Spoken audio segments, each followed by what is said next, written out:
Okay, picture this. A top secret mission right out of a Cold War thriller. Intrigue. Right. Absolutely. Mm. But this isn't just some spy novel plot. This is a story with some seriously important lessons for anyone in business, anyone who wants to understand how to innovate, and maybe more importantly, how not to. Right. This is about way more than just, submarines and secret agents. This is about strategy. Exactly. So to really unpack this, we're diving deep, no pun intended, into the story of the Glomar Explorer. Ah, the Glomar Explorer. A story that proves sometimes truth really is stranger than fiction. 100%. Now, for those unfamiliar, rewind to the 1970s.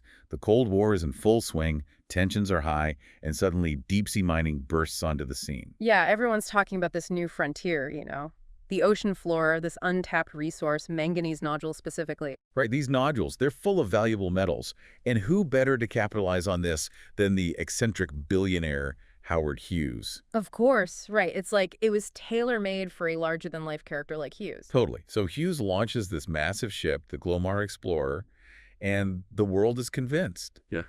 He's going after those manganese nodules. I mean, even giants like Lockheed Martin were pouring resources into deep-sea mining, right? Oh, absolutely. Everyone thought it was the next gold rush, and nobody wanted to be left behind. Yeah. So naturally, they looked at what Hughes was doing, and, well, they followed. But here's the thing. The Glomar Explorer wasn't mining at all. The entire operation, the ship, the technology, the whole 9 yards was an elaborate CIA cover story. Talk about a plot twist. Right. The real mission, to recover a sunken Soviet submarine, the K-129, from a staggering depth of 16,500 feet.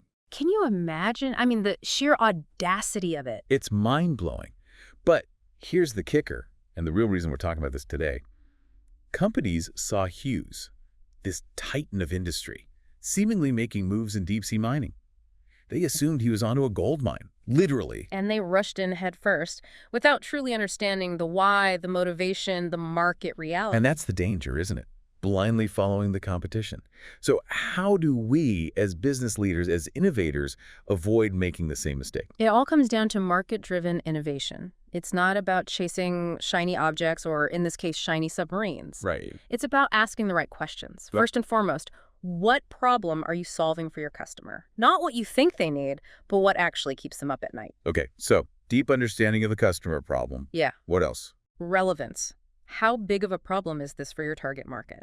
Is it a minor inconvenience or a major pain point? Because, let's be honest, if it's not a significant issue, it's probably not a viable business opportunity. That makes sense.